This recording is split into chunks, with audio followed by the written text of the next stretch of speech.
Bonjour Moussaillon et bienvenue dans la taverne de Pongo Jones. Dans cette vidéo, nous allons parler de la sortie de mars 2024 TGCM. Il s'agira donc d'un renfort pour la faction Goon en la présence de l'imposant et célèbre guerrier Albinos.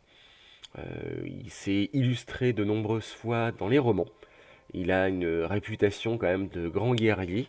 euh, et effectivement, quand on va voir la carte de profil et ses capacités, on va se rendre compte que cette réputation est loin de ne pas être méritée. Voilà.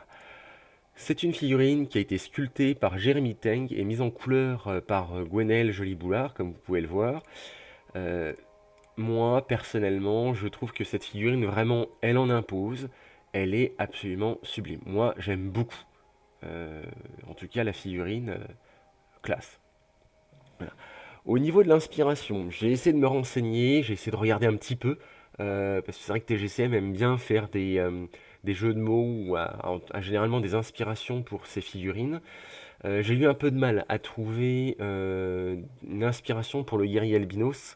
La seule que j'ai vraiment trouvée, moi, c'est une inspiration de la Perse antique, puisque dans l'Antiquité perse, ils ont une sorte de guerrier légendaire. C'est un guerrier albinos qui est un peu le pendant d'Hercule, puisque c'est un guerrier qui a réalisé plusieurs travaux, plusieurs hauts faits au fur et à mesure de sa vie.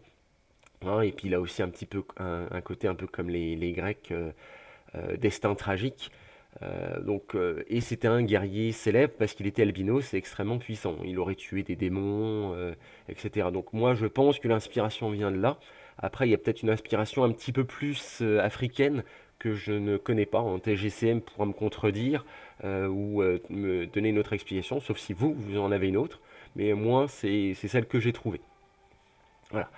Donc maintenant, on va parler du profil et on va rentrer dans le vif du sujet avec un sacré profil, puisque ce guerrier albinos, donc de la faction Goon.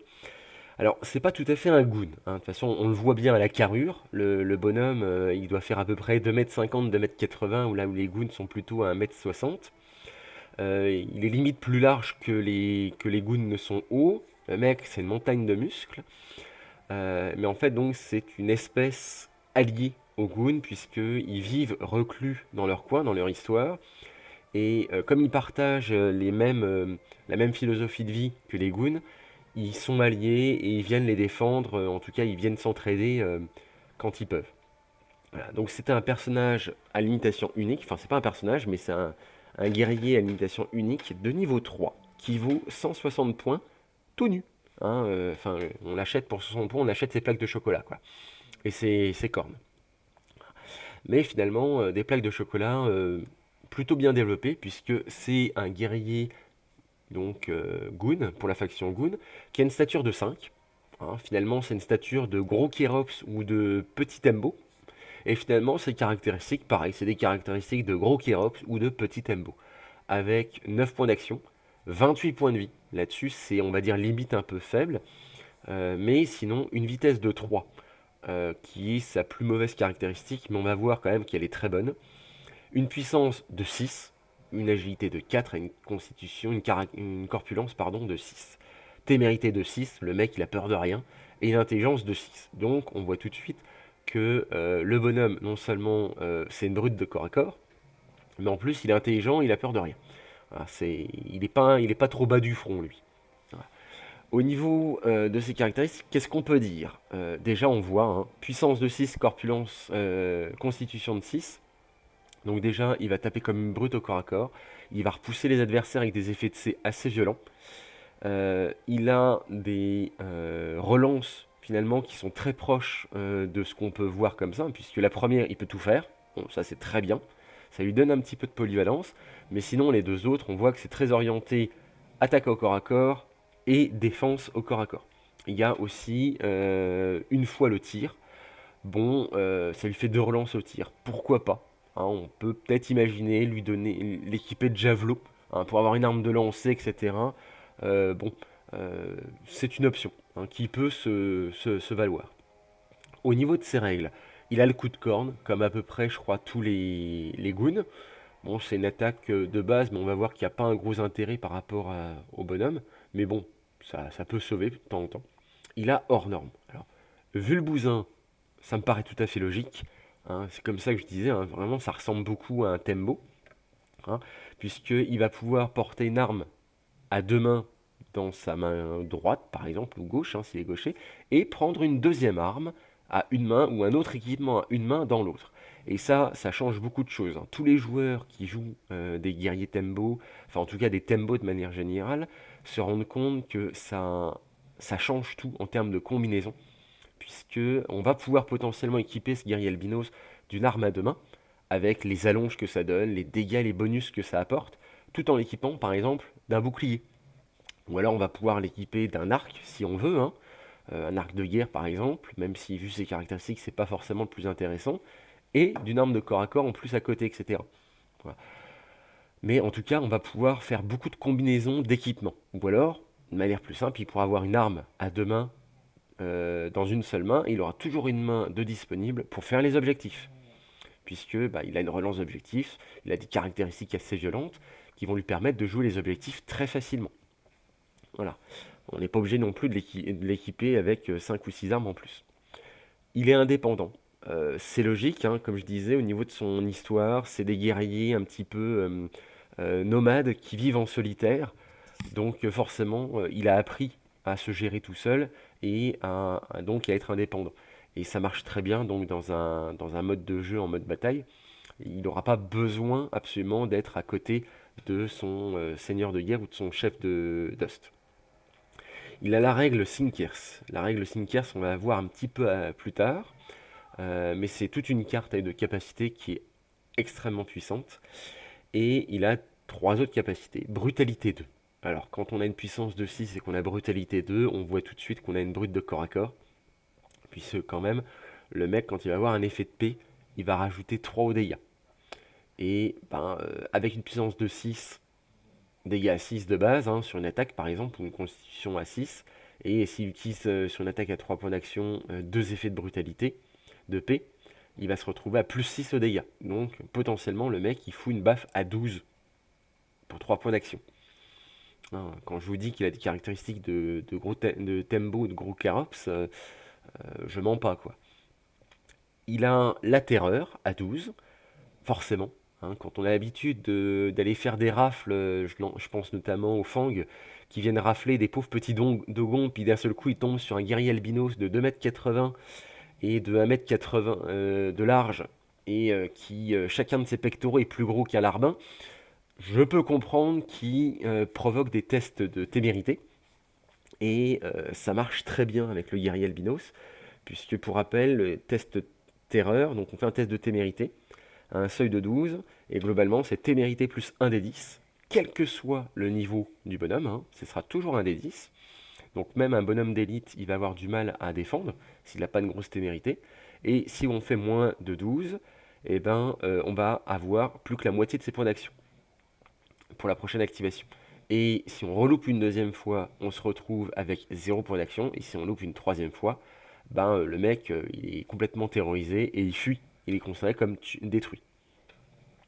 Donc bref, c'est pas rassurant quand on commence son activation sur un guerrier albinos ou qu'on charge un guerrier albinos et qu'on perd la moitié de ses points d'action, quoi. Et ben, le pendant, c'est la règle rassurante. Parce que finalement, les petits dogons et les petits mongos qui sont autour, bah, pour eux, avoir une montagne de muscles de 2,80 m, bah, c'est plutôt rassurant. Et donc, ça rajoute plus 2 à la témérité de tous les dogons et les mongos qui sont dans son aura. Et ça, c'est une règle qui est plutôt bien, puisque le guerrier albinos, bah, il coûte cher. Ah, les goons ont tendance à jouer sur le nombre.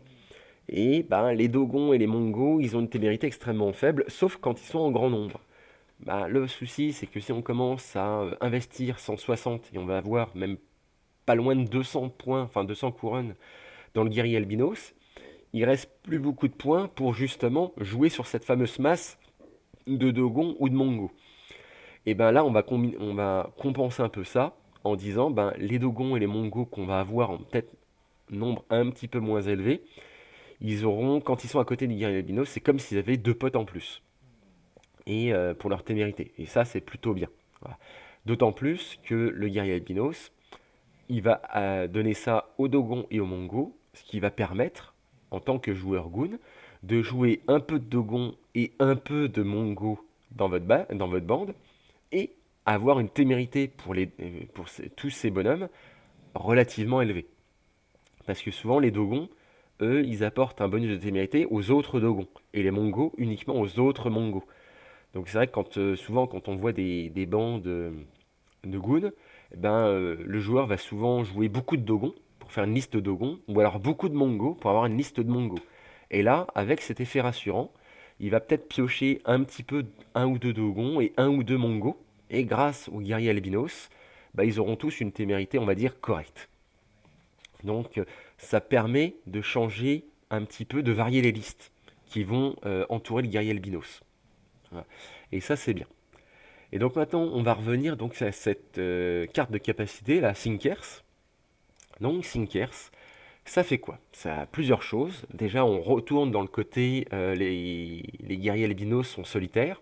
Donc ils vivent tout seuls dans les plaines d'Ogon, etc. Ils se baladent.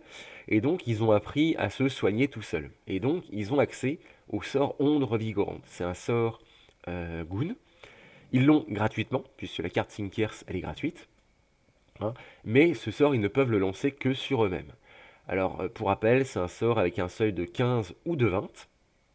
Vu l'intelligence du guerrier albinos de 5, il n'aura pas trop de problèmes pour le lancer, puisque même un sort avec un seuil de 20, ben, à 3 points d'action, il commence à 15, et puis après, il a 3 dés pour faire un 5 ou plus sur un seul de ses dés. Donc, globalement, c'est des sorts qu'il va lancer assez facilement. Et même au seuil un petit peu en dessous, bah, il va claquer que 2 points d'action pour le lancer, pareil, sur du 5 plus à 3 dés. Et ça va lui permettre de se soigner donc au petit seuil d'un des 5 ou au grand seuil de 1 des 10, et ce sort peut le lancer 2 fois. Alors, certes, claquer 6 points d'action sur ces 9 sur un gros guerrier albinos pour se rendre 2 des 10 points de vie, ça peut paraître cher, mais dans certaines situations, ça peut être utile. Quand vous avez un guerrier albinos qui se retrouve qui a plus que 2-3 points de vie, vous claquez vos 6 points d'action, vous récupérez 2 des 10 points de vie. Bon, certes, vous pouvez récupérer que 2 points ou 20. Ça fait quand même une moyenne quand même de 11 points de vie. C'est quand même pas mal, vous récupérez à peu près la moitié de vos points de vie, il vous reste toujours 3 points d'action derrière pour vous défendre, etc. Voilà. Mais ça peut être sympa toujours, si vous n'avez pas grand chose à faire, bah vous avancez, vous vous soignez, etc. C'est une option gratuite, donc on prend. C'est situationnel, mais c'est très bon. Voilà, c'est un très bon sort pour lui en tout cas. Riposte. Alors, riposte, clairement, moi, c'est l'une des meilleures capacités du livre, du chapitre 2 en fait, du mode bataille. Riposte et rusée, c'est les caractéristiques, les nouvelles règles que je préfère.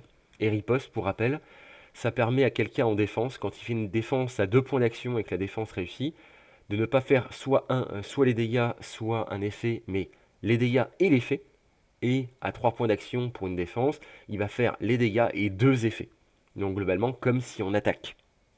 Et ben, un guerrier albinos, au vu de ses caractéristiques, on voit très vite que ça va être un véritable pilier défensif. On va pouvoir l'utiliser de manière offensive, je fonce dans le tas et je vais taper comme une brute, mais on va rapidement, grâce à riposte notamment, voir le guerrier albinos se positionner à un endroit stratégique sur la table, à côté d'un objectif, ou engager un adversaire, et puis garder ses points d'action en défense. Et puis, ben, à chaque fois que tu vas essayer de m'attaquer pour sortir du corps à corps ou pour me déloger de l'objectif, ben moi, je vais te taper avec mes caractéristiques. Et puis, si je défends normalement, tu vas te prendre la totalité des effets et des dégâts comme si je t'attaquais. Et donc, ça va être extrêmement fort pour utiliser potentiellement ce guerrier albinos en mode défensif ou contrôle de zone. Et ça, pareil, bah, c'est gratuit. Donc, on prend. Quoi. Et à côté de ça, il y a la possibilité d'acquérir une arme particulière qui est le madrier. Le madrier, c'est une arme à deux mains pour 20 couronnes. Déjà, cette arme, elle a l'allonge et plus un dégât. Donc déjà, pour 20 couronnes, là, moi, ça me va très bien. Hein, on rappelle, la lance, pour 15 couronnes, on a juste l'allonge. Et très souvent, les armes qui rajoutent l'allonge plus un dégât, c'est vite aux alentours, effectivement, de 20-22 couronnes avec un petit effet à côté. Mais donc finalement, le coût est pas énorme, surtout qu'elle rajoute une capacité très particulière que les joueurs de briscard connaissent un peu, puisque cette arme permet de répartir les dégâts sur tous les adversaires au corps à corps. Et les adversaires au corps à corps dans une allonge donc de 2 toises. Hein.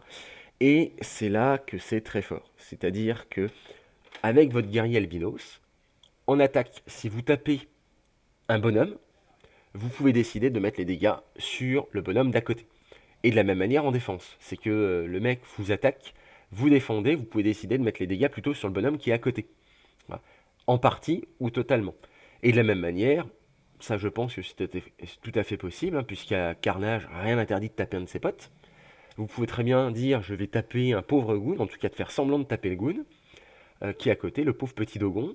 Et puis, si l'attaque passe, il y a toutes les chances qu'elle passe, hein, si vous décidez de pas trop défendre, de défendre à 0 caractéristique, vous allez foutre les baffes sur l'adversaire qui est aussi dans la zone de contrôle.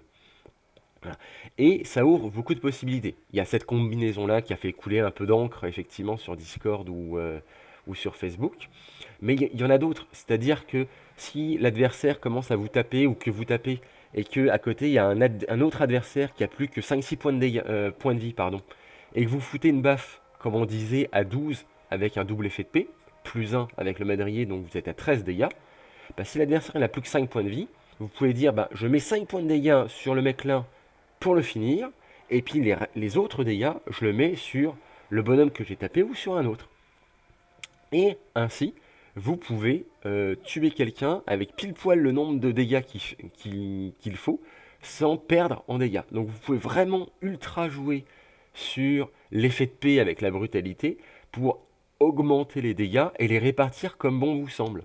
Voilà. Et vous pouvez très bien décider de taper sur quelqu'un qui n'a plus aucun point d'action, même un adversaire, et ainsi infliger les dégâts à l'adversaire qui à côté s'est mis en garde avec 6 points d'action, voilà, et lui foutre le coup de madrier, en fait, les dégâts du madrier sur la tête. Et il va pas pouvoir se défendre, puisque globalement, on peut imaginer votre guerrier albinos qui globalement fait un mouvement pour faire semblant de taper le premier. Le premier essaie de faire un mouvement de défense, le second s'y attend pas, puis en fait c'est lui qui prend le madrier bah, avec un petit mouvement du guerrier albinos. Et ça ouvre énormément de possibilités sur les capacités de buff. Avec la longe, vous allez pouvoir taper sur quelqu'un qui a gardé tous ses points d'action en défense, alors qu'à côté il y a quelqu'un qui n'a pas de points d'action, etc. Donc là-dessus, c'est très très fort. Et rien que pour ça, même sans la longe, même sans le plus un dégât, cette arme, elle vaut clairement ses 20 couronnes. Sauf qu'en plus, vous avez la longe qui rend cet effet encore plus fort, et puis vous rajoutez un petit point de dégâts. Et ça combine très bien avec l'effet de paix.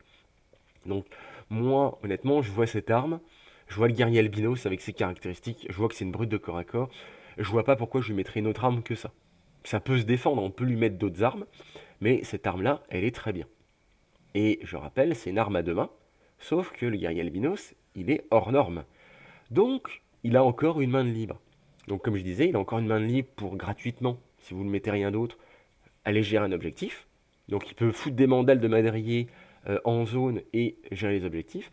Mais vu qu'il a riposte, vous pouvez très bien l'imaginer en mode défensif sur une zone et lui rajouter un bouclier. Et pourquoi pas un écu. Hein, là, on est vraiment sur un gros bonhomme très cher, mais qui a ses caractéristiques. Il se pose sur une place, il a son madrier, il a riposte et il a un écu. Et puis là, vas-y pour me taper. Voilà.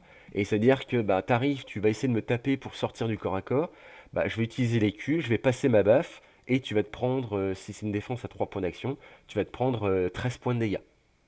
Puisque grâce à riposte, j'ai mes deux effets de P. Et 13 points de dégâts en contre, bah, ça fait un peu mal. Ou alors un effet de C, pourquoi pas, quoi, hein, aussi, un effet de C, un effet de P, etc. En tout cas, vous allez avoir beaucoup de capacités, et l'adversaire, limite, il va être complètement bloqué. Tant que vous allez avoir des points d'action, il va avoir toutes les peines du monde à sortir. Surtout si vous avez un bouclier. Moi, je le vois comme ça. Il y a sûrement d'autres façons de le jouer, mais version euh, brute, finalement, c'est le paladin. C'est le paladin des goons, hein, où il va tenir une zone et il va faire très mal. Et puis, le jour où il voudra charger quelqu'un et lui foutre des grosses baffes, il pourra. Et s'il y a une ou deux attaques qui finissent par passer, il va perdre des points de vie, bah, il aura toujours, grâce à Sinkers, l'onde revigorante pour se soigner lui-même. Voilà.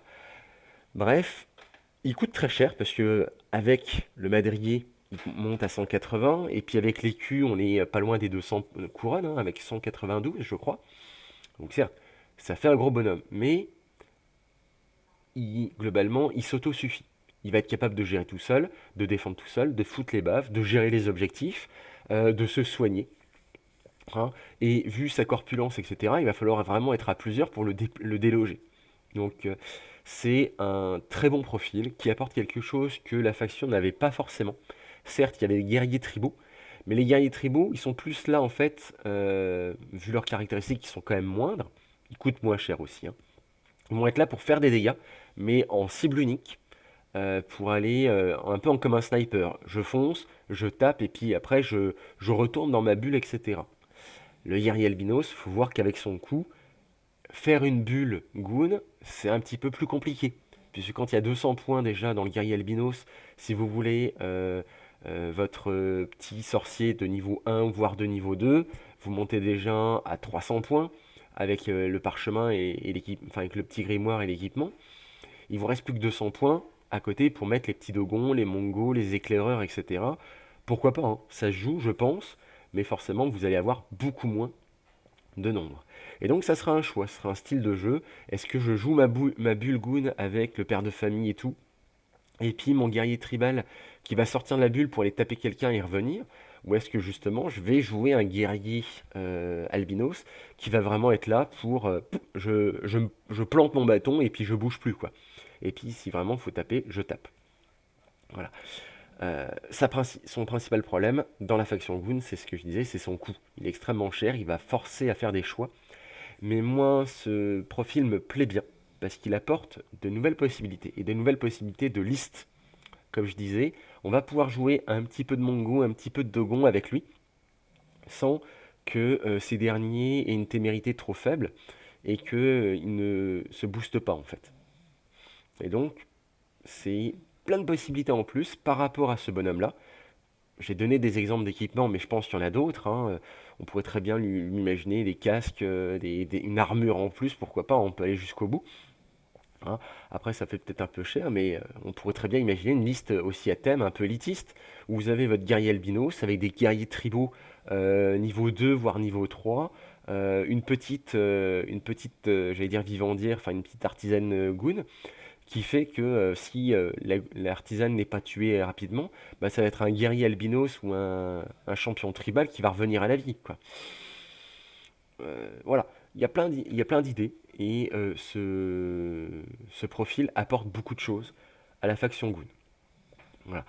Je pense qu'on a fait un peu le tour et donc sur ce, moi, je vous souhaite bon vent sur les mers d'Anthropia. Enfin, plutôt sur les plaines d'Anthropia, parce qu'il n'y a pas trop de mer pour l'instant.